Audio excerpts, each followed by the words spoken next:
Hello, buddy. This is uh, a podcast. It is, in fact, Yeah. a podcast. Uh,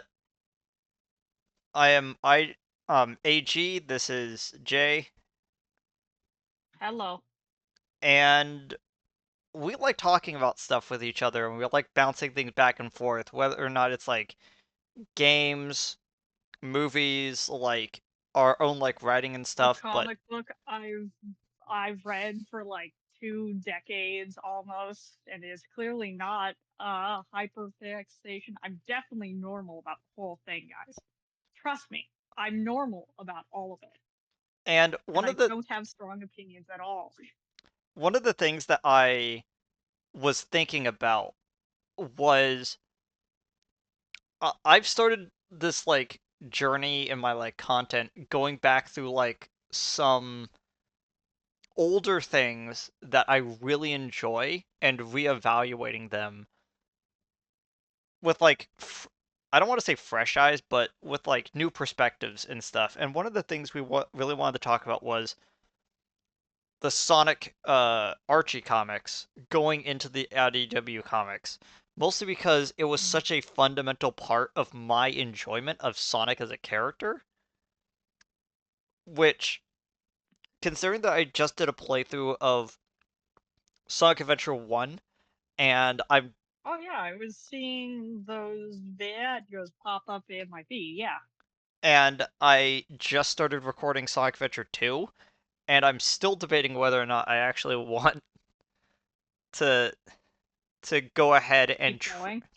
no, I wanted to try to do a randomizer for Sonic Adventure 2, which is incredibly fun because you could just like start a level and just go like, "Oh, this is a Knuckles level where I'm playing as Amy." Interesting. That sounds fun. But yeah, I'm still debating on whether or not I want to do that. But at the end of the day, I wanted to talk about the Sonic comics. And we kind of hit a snag earlier when I told Jay that I wanted to do the Sonic comics, and she thought You that were I not was specific on the type of the you starting came to point. Yeah. me saying, "Hey, let's do the first like several issues. It'll be all fine." So I reread almost half of the IDW comic again, which was not, which was no hassle. And then I'm But like, so I had to check out all of my jokes. yeah. So I'm just saying they're like, no, no, no. We're actually gonna go from the start of the Archie comics, like all the way from like the beginning miniseries, because I think it's actually kind of important to talk about the a lot of the early Archie stuff as well, because of how they then It's flow. so different. Be- because you know I am severely jumping the gun like several episodes here, but when Ian Flynn talks about his experience with Sonic before he became an actual writer for the series, he talked about growing up with these comics and adoring these characters. And as he grew I up, don't know what that feels like at all. and his experience with writing evolved, he's noticed that these characters were wavering from like how he remembered them being as a kid. And so him basically lassoing it back into like a trajectory makes a lot of sense for how he writes Sonic, especially in things He like picked up his file cabinet full of fan fiction and approached SAG and said, "Yes, sirs, I would like to write, please. I'm a perfectly normal fan, I assure you. I don't have ideas." And then he had ideas. yeah, and so I really want to go back and analyze some of the older stuff, especially now that I've finished Shadow Generations on stream, which is now in my top 5 favorite Sonic games of all time, which I did not expect. Oh, good. I did not It's expect going into it. obnoxiously good. Uh, and it's so good that I can't touch regular Sonic Generations without going like, man, I wish the Shadow Generations controls were in this because that's a lot better. but that's just me. You've you've asked too much, dear sibling. You've asked for too much. Good controls in my Sonic games? Unlikely. Meanwhile, I'm sitting over here, sitting at a 100% save, remembering my 100% save file uh, of Sonic and the Black Knight and Sonic, in the Secret Rings. I'm like, I don't know what you mean. I could weather bad controls. I'm pretty sure you are that game's biggest fan. I will defend Sonic and the Secret Rings to an extent. I do not love that game. I think it's pretty flawed, but it's one of Oh the yeah, best soundtracks that Sonic has ever made, and unfortunately, it's sitting on it that game. definitely is. Uh-huh. They've definitely reskinned that music into other games. If you listen very closely, you can hear a lot of it in other games. I can't wait for there's a group of people that are trying to reboot uh they're trying to reboot Sonic and the Secret Rings. It's reignited, but it's Hmm. neat, and I want to see where they go with it because that looks fascinating. Anyway, You know, what other books could they do? Because I've already done King Arthur. The only one they could do left is like Grimm's Fairy Tales. uh, someone had the idea to do Great Gatsby? uh to do something with the Olympian, like, Greek pantheon, and I'm like, that sounds neat. That sounds neat on paper, but it seems like they would have some hurdles to go through in the execution. But yeah, when it comes to stories, like actual stories that they could go ahead with, I can't really think of one that has a big enough cast of very interesting characters to like tie into it. Meanwhile, I'm sitting over here going, I could probably no, I need to pull up the actual like note I had. It's like, it's like if we extend out Sonic of the Black Knight, we could technically make Antoine Serquet. I just have to be really weird about it. You don't have to be weird. You just have to pick a specific timeline in his character development for that to work. I don't know. I feel like I Because could that do it. character's all over the place before things happen to him. But yeah, I wanted to talk about the Sonic comics because Uh, especially before since we get in, yeah. before we get into them, I'd like to read this quote in like one of the Zero issues from Michael Gallagher, Oh, which I yeah, I believe was reading that. he it's like reading someone's last will in testament before you realize that they're dying. And Michael Gallagher, thankfully, not dead, as far as I know. But I'd like to read this last line. It's like, and thanks to that little blue hedgehog who snuck up on me that summer day at the Jersey Shore, I'd like to say a special thank you and send sincere wishes to Mobius for his continued success in the years to come. Michael Gallagher, 2003. And I'd like for that to sit over this entire, like, podcast until we get back to that quote again. But yeah, it's really fascinating because the writer for the first little bit of Sonic before they shifted over writers was Michael Gallagher. And Hmm. after the first few Begins comics in the miniseries before they cut it off and go, okay, now we're moving on to the actual comics that we're fully releasing and not just like as a bit part at the end of like an Archie like compilation type stuff. I believe that's how that worked. I could be wrong though. I'd need to look back into it. I used to know a lot of stuff, but I've since filled my head with more information, more characters, and real life people's information has fallen by the wayside, as it probably should be.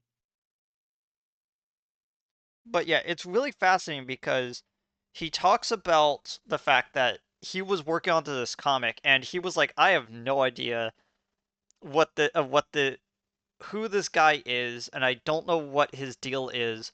But when they started explaining what his deal was, and the more games that they like started pulling into the office to look at, he's like, "Oh, I get this guy. I kind of understand." And then they brought on Dave Manick, which is the artist that they use for like a lot of the comics from like issue full issue 1 and onwards for a bit. Several Mhm. jokes that come up in these comics, I now completely understand when they said, "Oh yeah, these two people worked on X-Men together, and Dave Gallagher is It the person definitely shows. who created the character Mojo, the character Oh, who the character who traps characters into virtual dimensions." yeah. And I'm Mhm. like, that's Yeah. so cool. I did not know Uh-huh. that. Also, knowing that they worked on X-Men makes a lot of the mannerisms of both Bunny and Antoine make so much sense because they're just reskinned Rogue and Gambit. Sometimes. Yeah, especially in the Definitely towards the end. well, anyway, we have as the first issue, we I wanted to do something cool and just like throw it up. There we go. Issue 0, which is technically the premiere issue of the miniseries. Yeah. And it's really fascinating because you'll look at the cover of issue 0 and you're like, what the heck? I was like, this is not I what these mean, really look like at all, but it is definitely a vibe. well, also I can't see it, so I don't know which one you've pulled up. But I've pulled up the one and I'm looking at the recolored archive images Yeah. that they've got, which are definitely not the colors that they used back then. Hmm. Also, I'd like to draw people's attention to the $125 price for the comics. If only comics could be so cheap again, I think the world would be a better place. So Please pay $15 for a poorly written Batman comic, please. And everyone just sighs and goes, "Sure." they really shouldn't. They're not good. Uh, Not how they used to be. man, As I said, I have opinions. okay. So, issue 0 is very quick in setting up exactly who these characters are and exactly what is going on. They are like, this is Robotnik. He is evil. Here is his list of weird robots that he keeps around. Here's Sonic and his group of friends that he Weird keeps around. characters he keeps. Yeah. And I kind of liked how this started. It's very much a well, I have to kind of explain who these characters are for a bit and explain their world. And I could almost feel okay, I could almost feel that they were like, I don't understand who these characters are. I just saw them on a concept sheet of what they're supposed to do, and I kind of like this first issue because they're just like, yeah, we don't know where we're going with this, but we might as well try, especially when you Yeah. get to especially when you get to the second half of issue 0, which is quote unquote Sonic's backstory, which oh my gosh, the backstory portions of these 10 comics is so painful sometimes because I'm like, yeah, they don't Well, they don't it's definitely not. Yeah, it's definitely something that they'll change 3 times over in the last in like not even 15 issues from now. They're going to change, I believe. Also, I'm pretty sure at this point in the series, oh, sorry. I'm pretty sure in the series they just keep Anton around for Sonic to try and kill him, because that happens several times over these, like, couple of issues. Like, and, he almost lets him drown, he almost lets him get strangled, he almost lets him get shot. It's like, and and Antoine seems like the canary in the coal mine of the group, really. Because, yeah, it's not Tails, because he's like 8.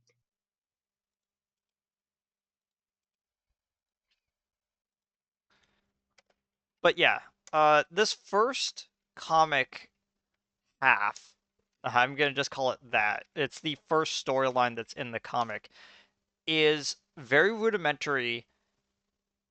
Here is all the cast. It's really hard to even talk about the plot because it literally is just describing the characters. And but I have to bring this up I I because do like the rights violet I did while you wait. Pretty funny. oh yeah, uh but we get to a very interesting point. It's they're trying to figure out why there's all this water everywhere, magic trees and whatnot. But they talk Uh-huh. about Uh-huh. they do something very specific that I feel lingers in the Sonic comics for well over 200 chapters after this. It it lingers in the series all the way up until Ian Flynn takes over the writing, and you could kind of feel it permeate in the back. So I'm gonna just explain what is going on this page. So Sonic is running, trying to distract Robotnik because he's using the swinging ball from his like first ever boss in like Sonic 1, which Yeah. and The he's like wrecking knock ball. Yeah. yeah, he's knocking down trees and doing all this stuff. And Sonic runs to a well and he goes, "Okay, so I just got to reach in, wait for the ring to float to rise back up, and then I have it." And he pulls out a warp ring. He specifically pulls out the type of ring that would send you to the special zone, which is this larger ring that he has that temporarily gives him special abilities. Now, this is something that comes from the this is something that comes from the TV series as well, so I can't really blame the comic writers. It comes from almost all of the TV shows at some But point. I think Sonic Underground uses it. Sonic the Hedgehog also uses like magical rings and stuff. but very early Sonic did not know what to do with rings. It was a fundamental part of Sonic because that's the consumable of I collect these so I don't die when I take damage. So how do I use this in a non-gameplay format? In Sat AM, the idea was is that he had this ring that he basically uses and supercharges his running ability. And assumedly, any character that uses these rings would be able to supercharge something about them. I'm going to bring this up, but this ties in with how the movies depict the Chaos Emeralds. It's actually Hmm. very interesting. So, We didn't. I forget when the first time we see a Chaos Emerald in this comic is, but it's not in these batch of comics. I know that for no, it sure. is. He okay, Is he we're an gonna get emerald? yeah, specifically chaos. Oh, okay, They say so Chaos let's just Emeralds, and okay. what happens is that Sonic pulls out this ring, he holds it above his head, uh and he spin dashes through the ring. The ring then causes the ball that Robotnik is swinging to completely act against Robotnik's wishes and hit him with the ball.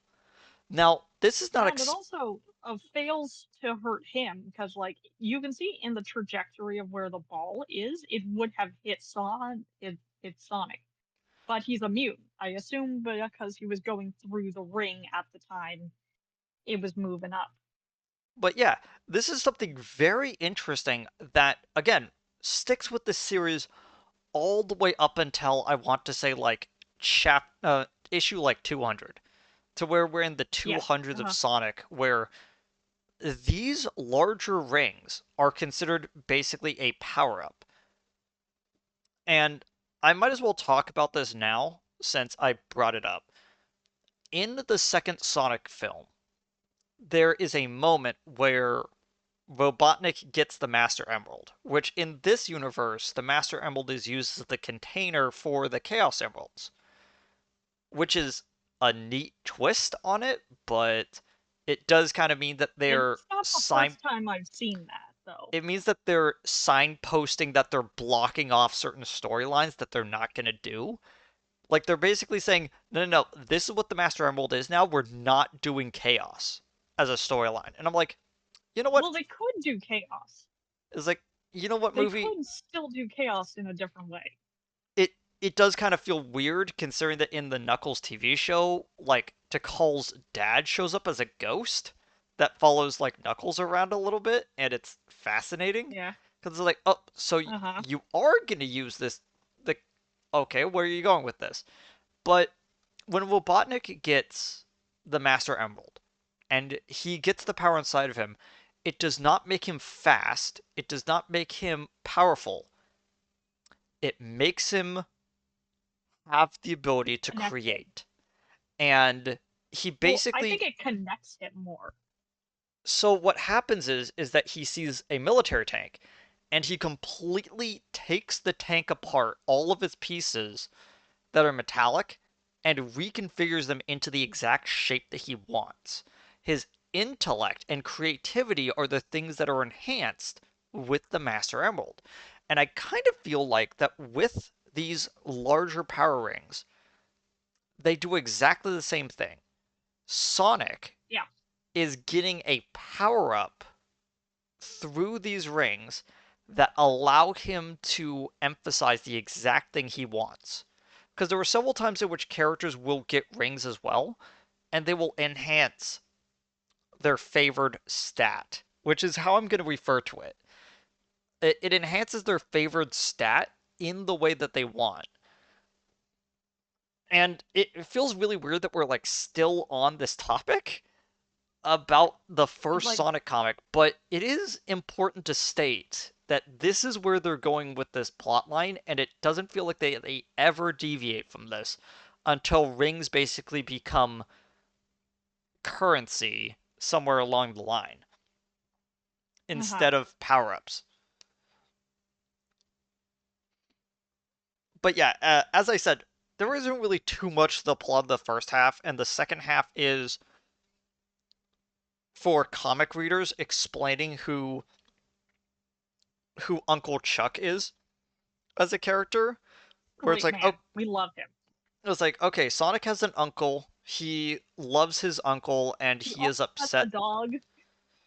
Yeah, and Sonic is You've got upset. a real goofy situation there. It's like they're sentient animals, but Sonic also owns a dog, Don't worry, and we're Sonic. I've just not gonna mention it for a long time.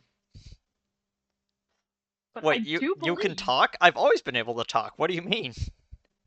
so. We'll get to that comic eventually, But yeah, but it makes it even weirder. it it basically shows a storyline that I feel like gets retconned later, especially with the involvement of Uncle Chuck in the roboticizer later. But this is Oh the yeah, mini series. like pretty much Nothing is set in stone yet. everything. Well, everything within I think the first like 10 to 20 issues of the comic is rife for retcon zone. Yeah, So yeah, I think it's also kind of why we're glossing across major swaths of these stories which is that, yeah, it's introducing the characters and it's introducing like key elements that will happen, but most of these plot points are going to change like three times over down the road because this is a long running comic series. It went for almost 300 issues. Yeah, and that's monthly issues. That's a while. Yeah. Uh-huh. So Also, basically, we're done with. it's nice to know. Wait, what? Sorry? Oh no, you could say your last thing. Oh, it's also nice to know that in the bottom panel on page 20, it's interesting to note that a hedgehog's back spine is made out of rubber and not spines, but that's neither here nor there. Oh yeah, I don't like how they lift him up and it's almost like grabbing a shirt. It's very strange. It's so very strange. I think that they would have had a more firm grip if they grabbed him by the mustache. But that's not something I think Ivo allows his subordinates to do. Yeah, so Then they might get ideas. beginning issue 0. Let me just pull up my notes here. So, where are we going to actually like put this on our list? Because as we were trying to say before we even like got in as we were like getting into this call, we have a problem. And that problem is Yeah. we do not have a good way to we do not have a good way to really rank these comics. And it's mostly comes from the line that I kind of wrote in my notes, which is this is serviceable children's content but below standard. And Well, they it's below standard from where we know the comic will be as well. yeah, but we're It's really talking hard for about me to differentiate like these issues from like even issue 10. yeah, and it's like I'm sitting here and I'm like, well, I have to give the first issue I have to give the first issue a bronze. Well, issue 0 bronze just because I know that there are so much more that this story does, and they are setting things up, and it feels weird to give the very first issue something that I would be considered under par. But this is also stuff from the 90s, and when the 90s thought of kids It's material, early 90s, I believe. yeah, it's like 92, 93. Like these comics are almost as old as I am. Yes. And Yeah. it's hard for me to sit there and say, well, these are bad because it's made for kids. It's not just that. It's the fact Well, they're of not even bad. yeah, it's how they're These made aren't for even kids. bad issues. Yeah. And I never want to state that like children's content will always be bad, but I what I will say is that at the end of the day, there is so much more that they could go with this. And if you're going from the video games to the comic or the TV show to the comic, you're going to feel a little bit put off. And that's where I kind of draw the line. Whereas imagine you just played Sonic 2 or you just watched the first 3 episodes of the animated series back in the 90s and then you jumped onto the comics comparatively to those, you're now in bronze territory because you're like, okay, it's kind of a weirder, like lesser version. But that's because that they wanted the comics to have the characters of Sad AM, but have the energy of Adventures to Sonic the Hedgehog. And those two things meshed very interestingly in the early years, and I could kind of say that it's a bronze. You had a different perspective on this. I feel, and we'll get more into this when we get further into this like viewing portion. It's silver because the only thing we have to compare these issues to is itself. These are the only things out, and by that metric, they are silver because it is normal. It is on par with the rest of the series.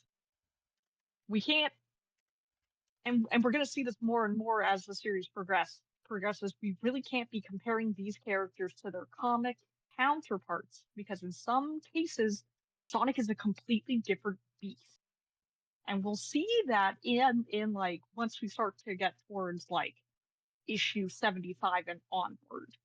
Yeah, when we start leaving what is known as classic Sonic and start moving on to the adventure storyline, we start seeing a sea change in the comics. I mean, technically, we see a sea change in the comic from like 25 and onwards, but that's just because Mecha Madness is such an interesting like interlude. It's it really did change things. But are we gonna start with issue one or are we gonna tackle the last? Because that's kind of like the only thing worth mentioning is that Sally's hair and fur does change, and Yeah, they give a tepid response to it. She goes from blonde to black hair to brunette and then to redhead, which yeah, only one of those is the correct option. but it's really funny because you can tell that in the comics when they're coloring it, they probably got black and white images of the characters and then we're told like a cliff notes of what it is. And so it's like no no no, she has darker hair. Then they make her hair black and then make her like coat reddish. Pink. And it's like No, she's pink, man. The person who's colorblind definitely said she's pink. yeah. So where did you put issue 0 of beginning? Did you Silver. silver? Okay. Yeah, I just silver. wanted to write that down. So Hmm. moving on to moving on to beginnings issue 1.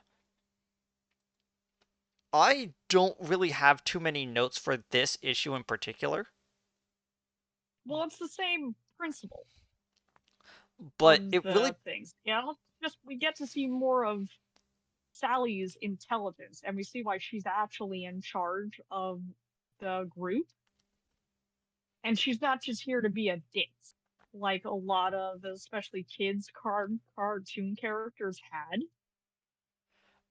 do you know what it kind of feels? Like this is a reference out of nowhere. She feels like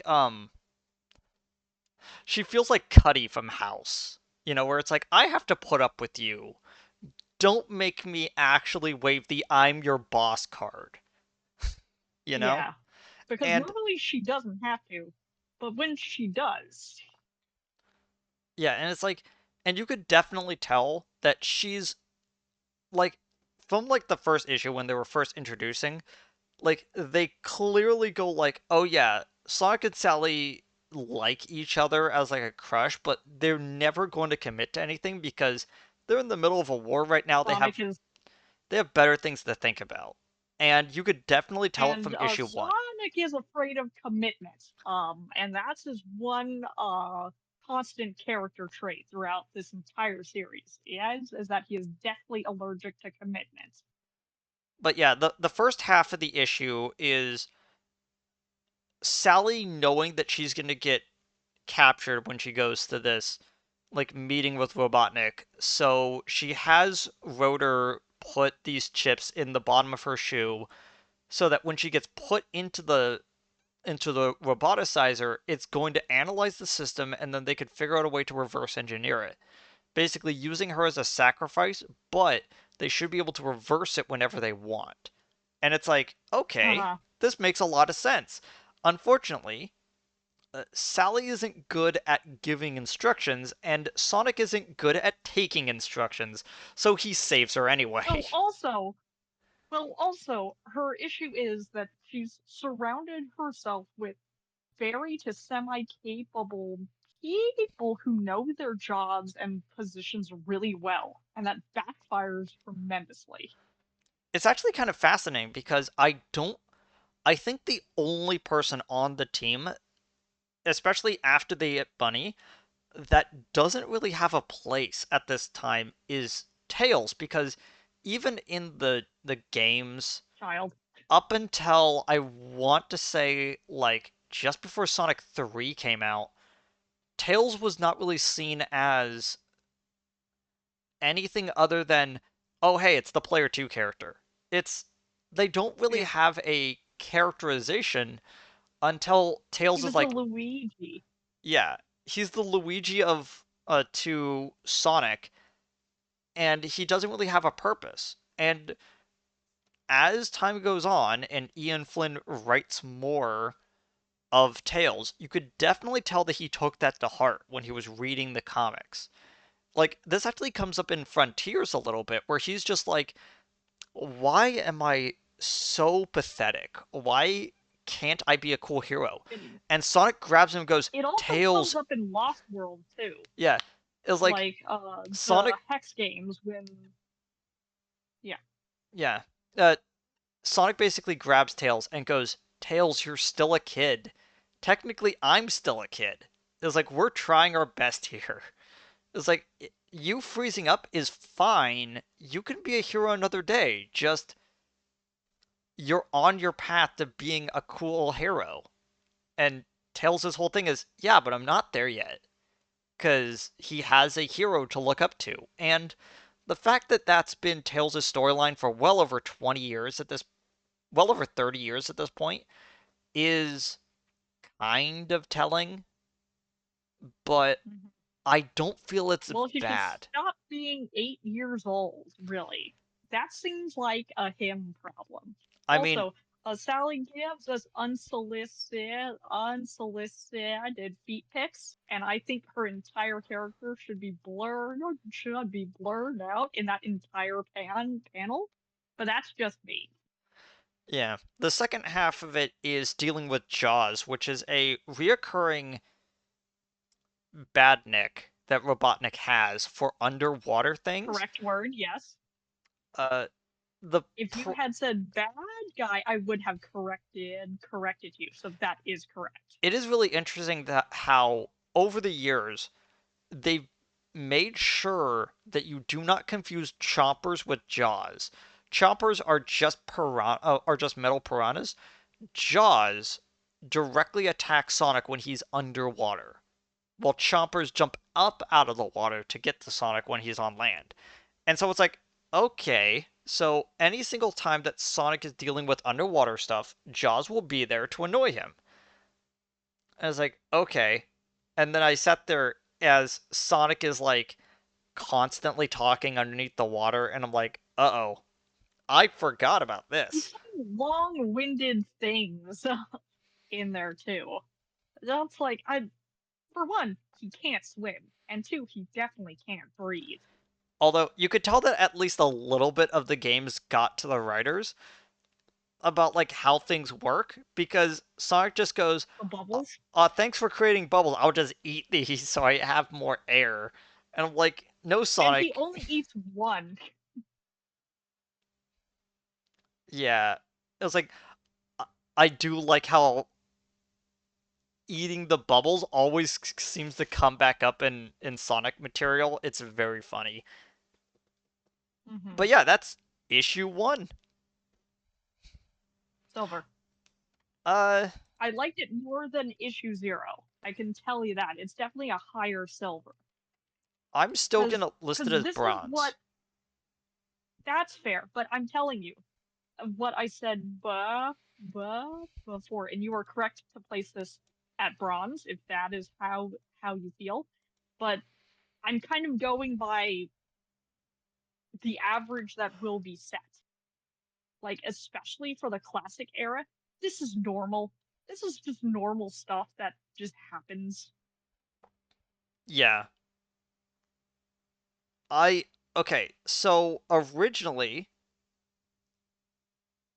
I was gonna give these entire set of beginning just one big silver, and it's because of and it's because of issue 2 in Beginnings. And honestly, I think issue 2 in Beginnings is the highlight of the whole thing. Hmm. So we have this little storyline where Sally is like, well, my dad has this crown, and we're gonna change the wording because it's important that we change the wording. His crown is tipped with rounded green chaos emeralds, and Yeah. using these gems, it gives him power. So this And they crown, even call them freedom emeralds too. yeah, is like he And uses to this. be fair, they are correct. That is correct. That is what they actually are. They're emeralds. Yeah, and so it's like, okay, so what exactly is this crown? And the answer is it So, gives you mystical powers when you wear the crown. It's like, oh, okay. They open up the chest. Oh, put a oh, the crown's feather gone. in that.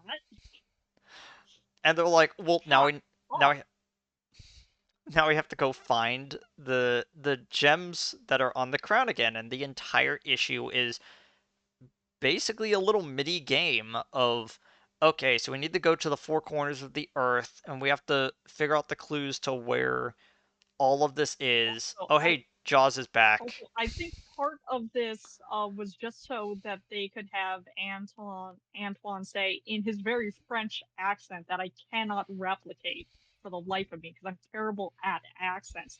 It's arrest that swine. And I'm like, they've done this entire quest just for that one line. That's one of the first panels that they drew. I assure you. Also, very funny that completely forgot that this is where where Pigsy gets his start as a character. It's like, oh Oh yeah, yeah, he's not the only introduced character here either. 'Cause I'm like, there's the crocodile guy. I'm pretty sure we see him again. There's which not like to be the confused parrot with Vector. here. Yeah, Not if I remember not correctly, he's actually not Vector. He's three way of too thin. these three of these guard members then go on to become council members in Mobotropolis Hmm. later when they reconfigure everything, which is very I need fascinating to.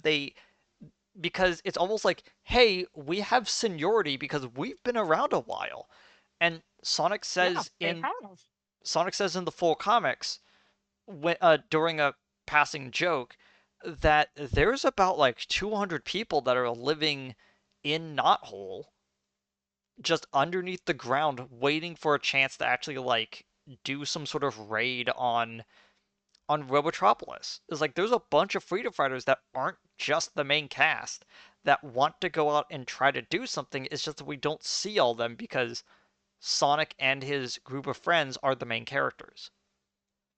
I Well, can also, ass- it's really hard to shine when your front man for your boss's band can almost run at the speed of sound and likes to crack wise constantly. It's kind of hard for anyone to outshine him, which will become a problem in future arcs. but yeah, at the end of issue 3, well, technically it's number 2, Yeah. they get all the emeralds back. They adorn the crown. Sally is crowned de facto ruler of Knothole on for now because About her time. dad's gone, so she's the only member of royalty. And then out of nowhere, Robotnik just rips his way out of the corner of the panel. He goes, "Wait a second, I want to register a complaint. I have not been in this whole thing, and except for like a small little panel, I am the villain of this series." It shows up his like diploma of evil, which almost nets this a gold for just that scene alone. Because I love it when they let Eggman be a heel. And then he's like, I will avenge this humiliation. And Sonic and Tails just like pull up the end card like behind him, and they're like, and Tails is like, now do I end the comic? And Sonic's is like, yes. Like it's such a good It's like ending to the comic that it's it's just like, like you're not you can almost see in his face like you're not the one who has to deal with him in the green room. I do. Okay? It's just the two of us in there. And it's not good. yeah. So, oh, correction. Correction. The reason why he references the Mojo Kubert School of Supervillains is because it's combining the villain Mojo from X-Men and Kubert, the guy who created him, and the two that were working on this comic almost immediately after this issue were some of the people that wrote like some of the like more important stories in Mojo's stuff. If I remember Hmm. the correct like the cor how that actually works. But yeah, This isn't the last time someone on the staff will be referenced and used as jokes or story material. so I'm I gonna think pretty much all of the staff has a stand in at some point in the actual world. And it's just a, okay, so who's actually who? And the only one who we don't have to guess is Ken Panders because he's got about three or four of them. They're all blatant and they're all creepy. I will say though that I'm not okay. We're gonna get to that eventually. Oh, What do you give we're going to Beginnings have, 2? Because I give it a silver. I honestly think that it is. I'm gonna put like a little like star onto it. This might actually be the best comic in this whole set. Like it's only yeah, rivaled in by the like set that one we other. read, it's definitely the best. Well, yeah, it's also the best because it has the most story plot and characters that we see throughout the rest of the story. Yeah. So it's a very important building block comic that is the one that they held onto in the notes. So what did you give this issue? Silver. Silver again? Okay. Yeah. Hmm. So I'm I'll tell you when we reach a gold or bronze. so issue 3, the last issue of the beginning miniseries. Let me just throw that one up. Is the first issue that is drawn by Dave Manek, and you could definitely tell with the way that he draws Robotnik that he is used to drawing weirdly proportioned characters in this art style for Marvel comics.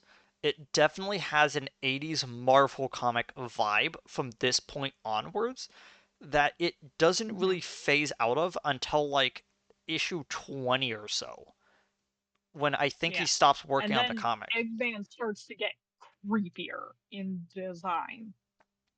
Yeah. He's definitely got more teeth in his scarier designs, So this also both has literally and physically. this also has two storylines, A plot, B plot. A Yeah, plot is watch that. Watch that last step. It's a Lewel. so the A plot is very much a like they straight up tell you that it's not real by Yeah. Sonic getting a concussion right before they start going into it, and they're like, "Okay, here's a weird storyline that we thought that we were gonna go into, but it is the worst backstory."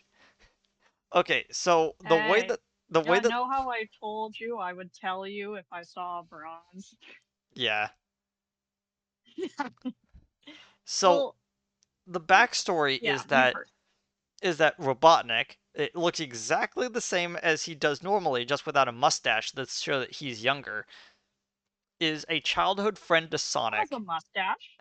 and he Oh makes yeah. Oh, these little tiny toy soldiers do his bidding, and because of that, like Uncle Chuck gets injured, Robotnik gets upset, and all of that. And from that moment on, he vows to hurt Sonic. And it's like, wow, that's like it's like, wow, that's kind of stupid. And then Sonic wakes up in the dream going, man, that was really stupid.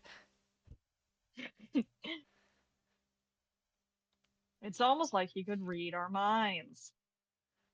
Yeah, they reference this backstory again Like in a it also later issue, shows, yeah, it also shows Chuck making the rings too, which they in a completely different job than Chili Dog salesman.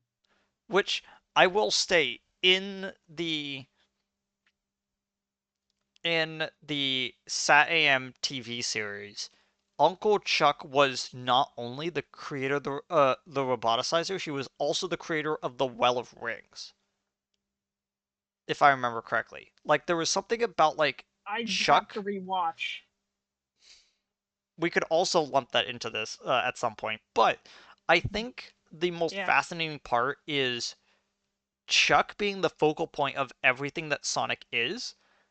And even though they're saying Uncle Chuck, they really are kind of making him as not parent, but parental figure. And it but really does, he's the cool uncle who will like supervise as the kids go on life-threatening adventures, like Grunkle Stan. But he cares more about the health and safety of random strangers. yeah.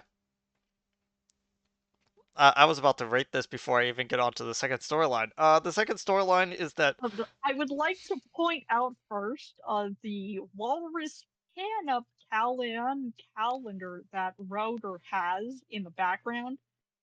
I don't think we referenced that for a long time.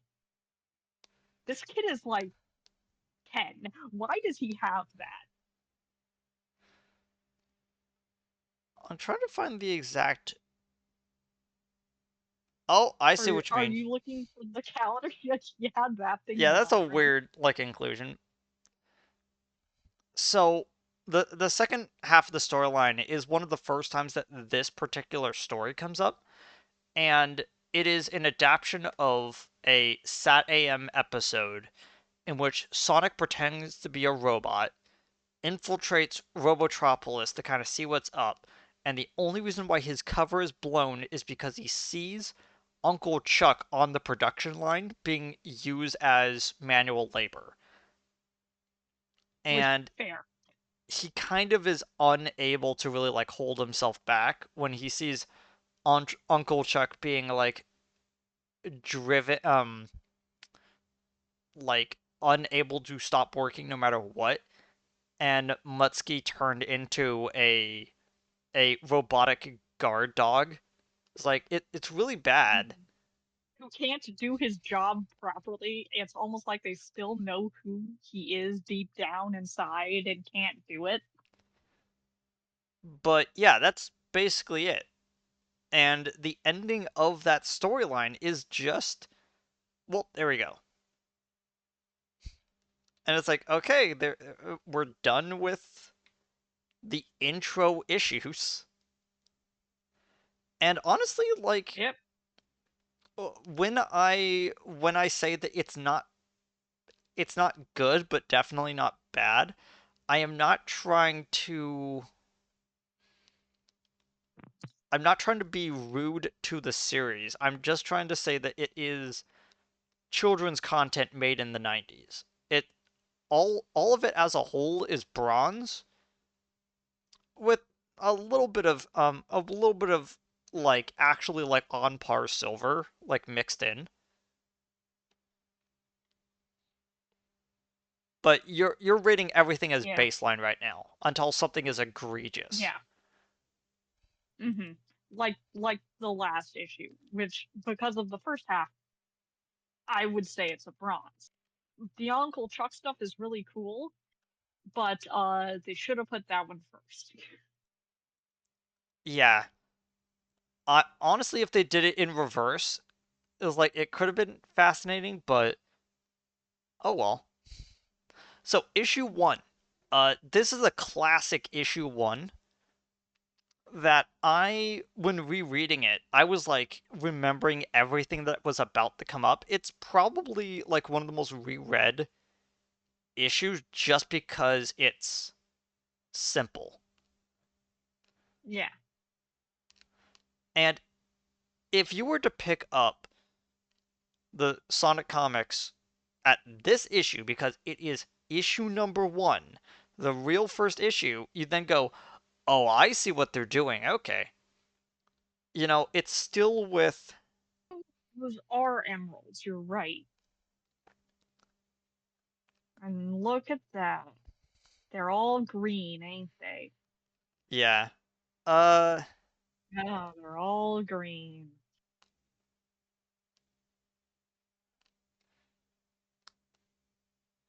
so issue one, we're gonna skip over the like interlude like jokes unless we really want to talk about them.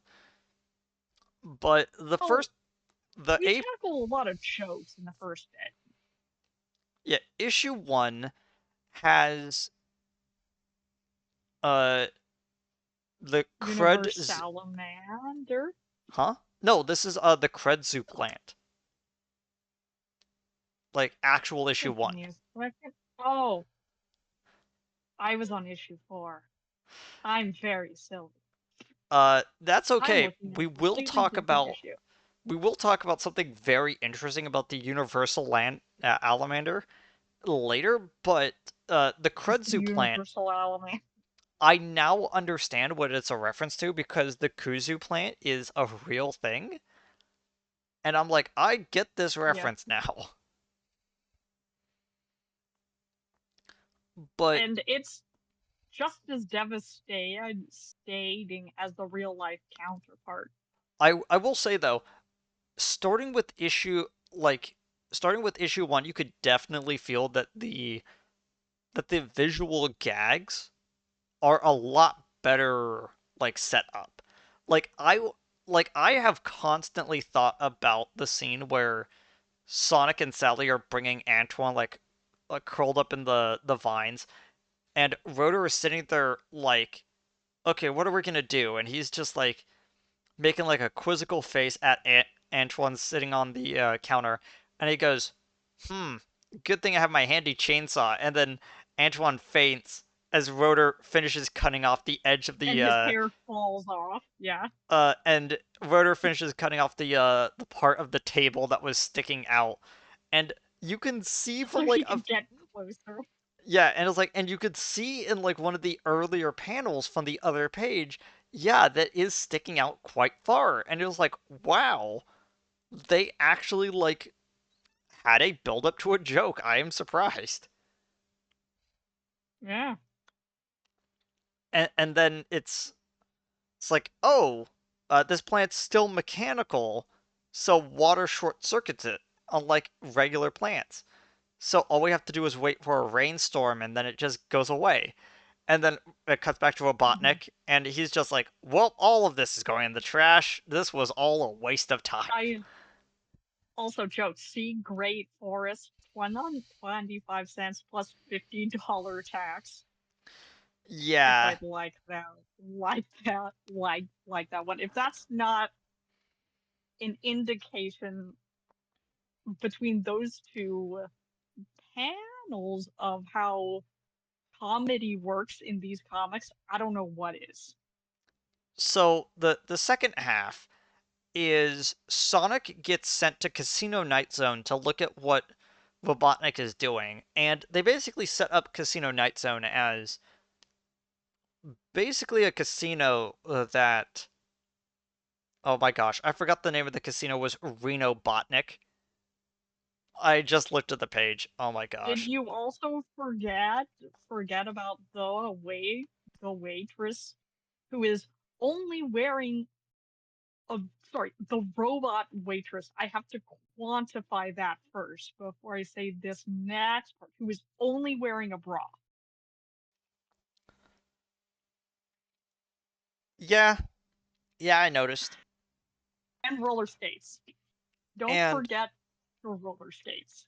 like the visual jokes are really big. Like instead of craps table, it's a carps table, and like the fish is jumping. I'm like, that is such a tiny joke that like I gloss over it with my eyes, and instead just look at the burrow bot that's like sitting there going, I'm not. It's like I'm playing blackjack. Hit me, and it just smacks him with a hammer. And it's like, okay, that is a good, funny, tiny joke, and it works. Also, Also, a lot more use of WD-40 as something that Robotnik drinks. well, none of them are organic here, as Yeah, we'll find out in future comics. and the whole thing is leading up to the fact that Robotnik is showing off a new badnik that he has, which is the Orbinaut, which is from the games. Something that I actually really enjoyed about the Orbinaut in this issue is that if you pay attention, he keeps continuity of how many orbs he actually has floating around him, which is neat. Sometimes people will forget about that type of stuff when writing. And just be like, off screen he replenishes. No, like he throws one, hits Sonic with it, now he has three. And he keeps that Yeah, the entire time. And they make a little pinball joke. Sonic then figures out a way to get out. He then he blows up the casino and then makes it back. And he's gets a like, bingo. yeah.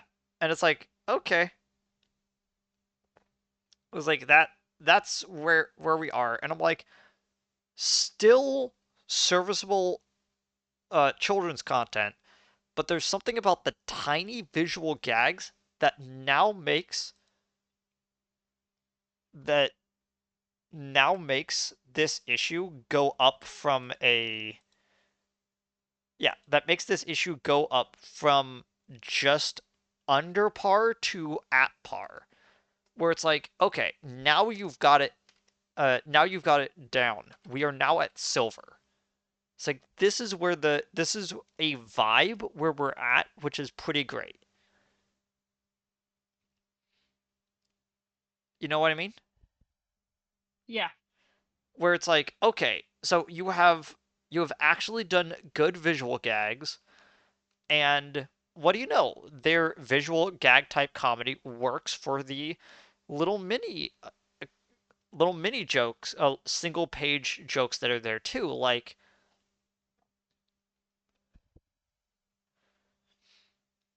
for instance, I also think that with the tail end of issue one, I can start my judging based off of what all the other comics are. So from here on, if something is lesser, it's going to definitely get a bronze. yeah. And I would say that if you were using like the first issue, real issue 1 as the benchmark for okay, this is serviceable, where is a good point to go up? It is definitely the first 3 issues of the actual run of Sonic, and everything that goes up from here goes up from here. Yeah, I do agree with that. I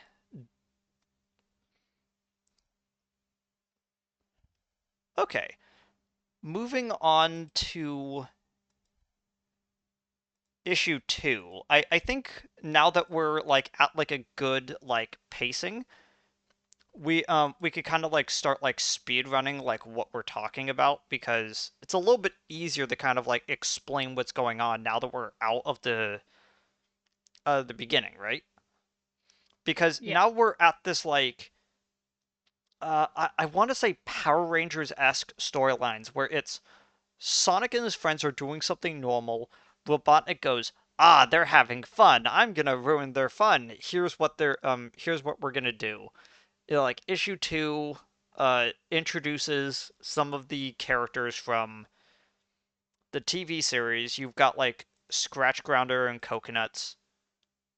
They show up. Also, there's like a good portion of some of these panels in like issue 2 where Tails' gloves change in between the first story and the second story. Oh yeah, It's a little bit weird. He's wearing farming gloves or yeah, like not sure why. gardening gloves. Uh, Yeah, more funny visual gags like, "Hey, I need you to head back. Why?" And then it's multiple choice. There's and just that's something, all three of them. and it's He like, meant all three of them. yeah.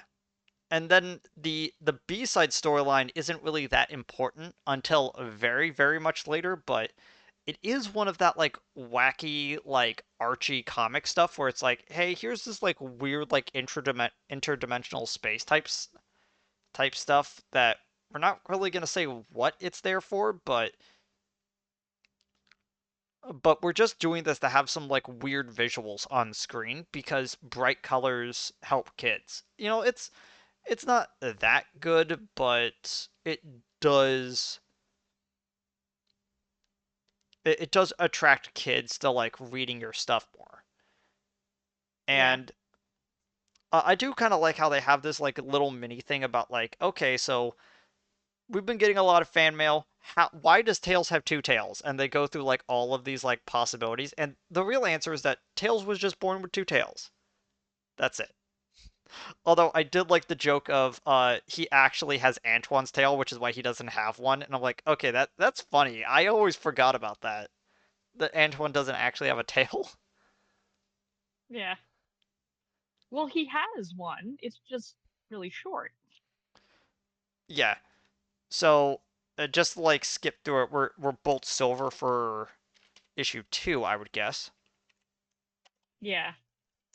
As we've said, that a bunch of these earlier issues kind of don't have much of a plot. And now that we've kind of set the stage, it's real easy to go faster. Also, lots of bomb and nuke jokes in like episode 3. And I love how it's things, the more things change, the more they stay the same. Great.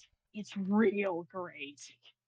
They repeat a joke that we kind of glossed over in the beginnings storyline where the enemies are just running at Sonic and they actually just like drew them onto the wall, so they just smack right into the wall. Always an interesting joke. Yeah, always a But good like one. then they have a whole Rotor is disguising himself as Robotnik. So Robotnik disguises himself as Rotor in response, and everyone just goes, "What the heck was the point of this?" And then they're like, "Oh, there was this bomb that Robotnik wanted to drop on to his enemies," and then they open the box and they're like, "Oh, it was bug spray." That's They awkward. should have returned that. They should have returned it. Also, Tommy. But this is the important thing. We now have the introduction of Bunny Rabbit to the story, a character that was from the Sonic TV series that now is getting showcased because they wanted to show her backstory in the comics, which I don't think was planned. I think they literally just forgot about her because she wasn't in the initial concept for the series. Well, they were kind of making it in tandem with the production of the TV show.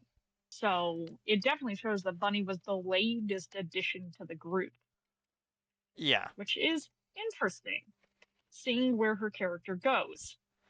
And again, issue 3 is pretty okay. It's on par with what I expect. Yeah, But yeah, I would refer to issue 3 as very classic Sonic comics with like how it yeah. feels and all of its vibes. Mm-hmm. And now we're done with that. We can talk about issue 4. Okay, so Yeah. there is Universal Alamander. so the Universal Alamander was originally a scrap storyline for Beginnings 4 that then got turned into real issue 4. So issue 4 is technically beginnings 4 as well, and you could kind of tell that it's got some of the uh you could tell it still Yeah. has some of the writing quirks, but now it's got context from the games. Like it does this whole thing of this is what the special stage looks like. This is the game controller. Tap your comic page to kind of do it, and then you have him Not referencing working. having the Chaos What Emeralds. So, now? hmm? I'm trying to tap it. It's not working. Yeah, and so it's like here's the Chaos Emeralds. This is what now that we have those, I can become Supersonic, and I could use that to damage this massive monster really a lot easier. And it's basically him just showing off Supersonic, which really does feel like the way that they wrote this chapter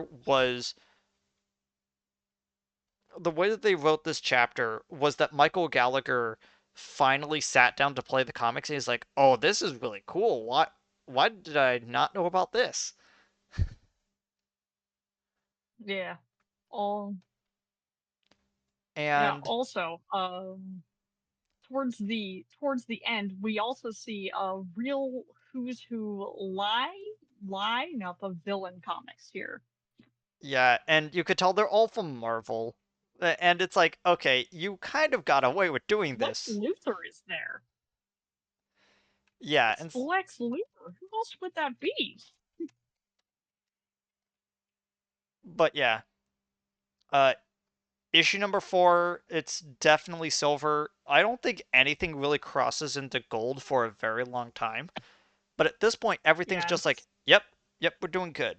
We're doing good so far.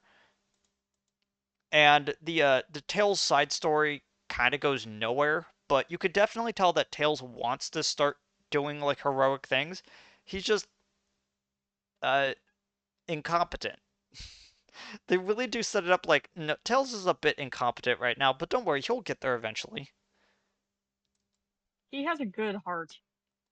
And then we have issue 5, which issue 5 is where I definitely started feeling the Power Rangers-esque story plot. And honestly, Yeah, I might as well just skip this entire issue because this is what I'm gonna say. The A side plot is Robotnik tricks them into doing a sports thing so he could drain Sonic's he can energy cheat. and then he could cheat. And it's like, okay. And then the B side storyline is he convinces Rotor Sonic eats wax fruit. to buy an ant farm from Robotnik so that he could actually send him a termite so he could start clearing off the forest around them. And it's like, okay, that's huh. And A real it bronze moment there. yeah, and there really isn't too much to say about issue 5. Do you agree? Yeah, Do you put it it's a at silver bronze. bronze? Yeah. It's a bronze. But If we could skip it and have nothing of consequence, it's a bronze. and then finally for this last set of like 10 chapters, we get 6, which oddly enough I actually do have some stuff to talk about because this is Well, a 6 has the opposite problem of, like, what was it, like, 3? Where they loaded the really weird dumb story at the front, and they put the good story in the back. They put the good story here in the front and the dumb story at the back. yeah.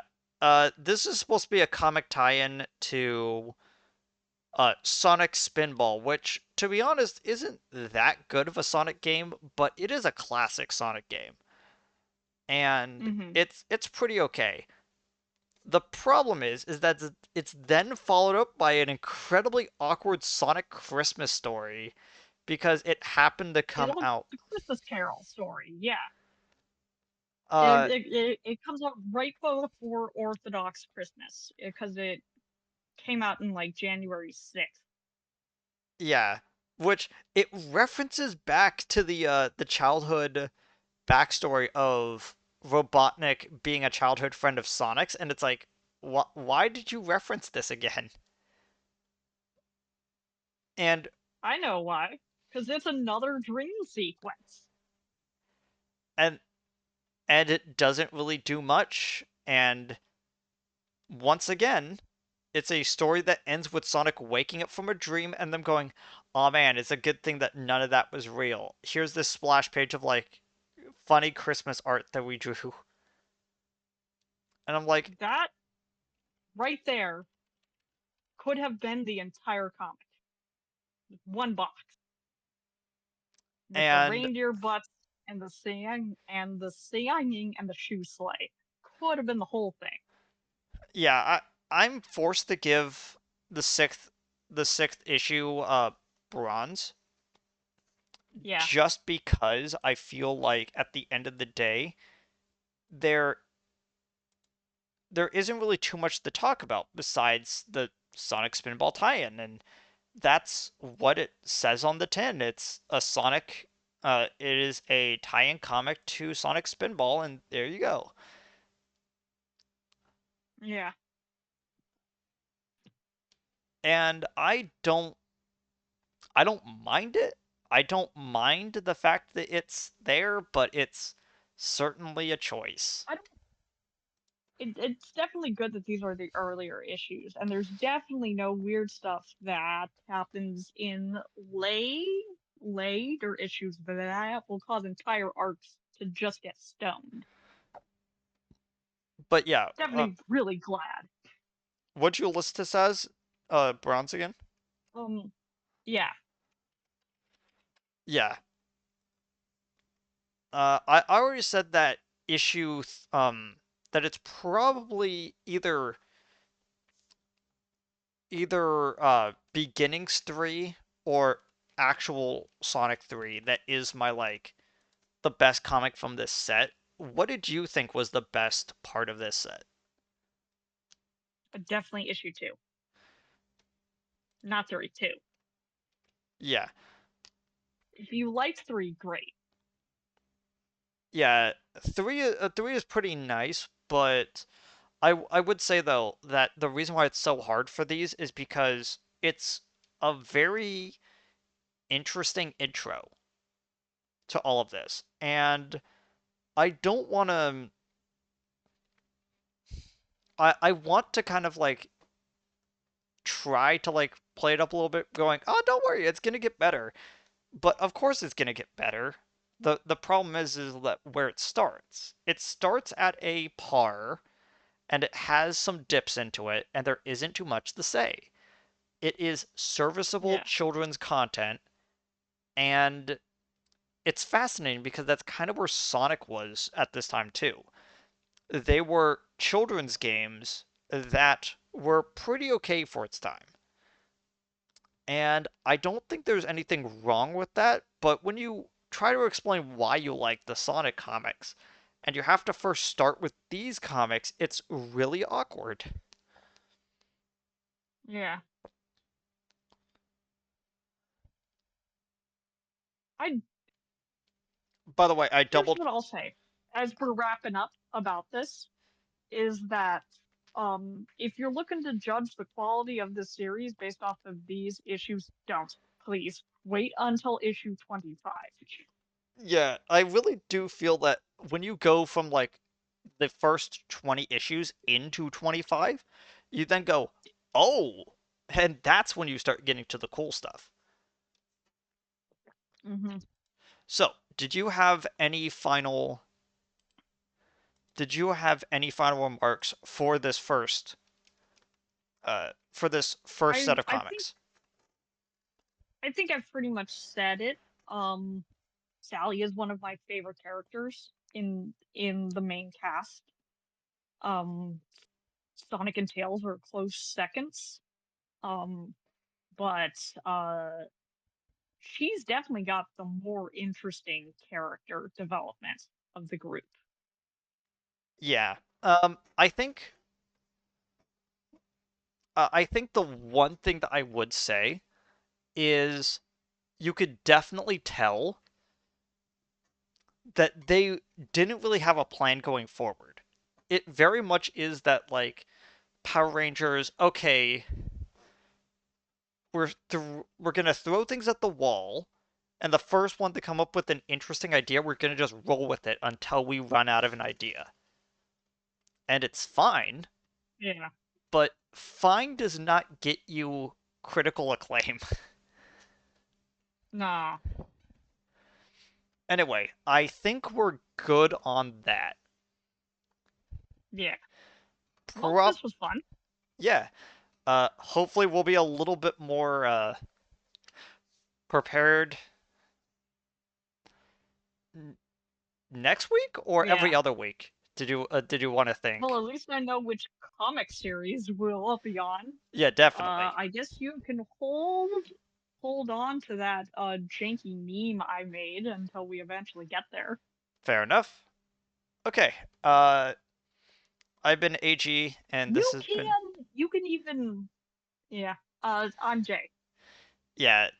We'll see you next time. Goodbye, everybody. See you next time. Bye.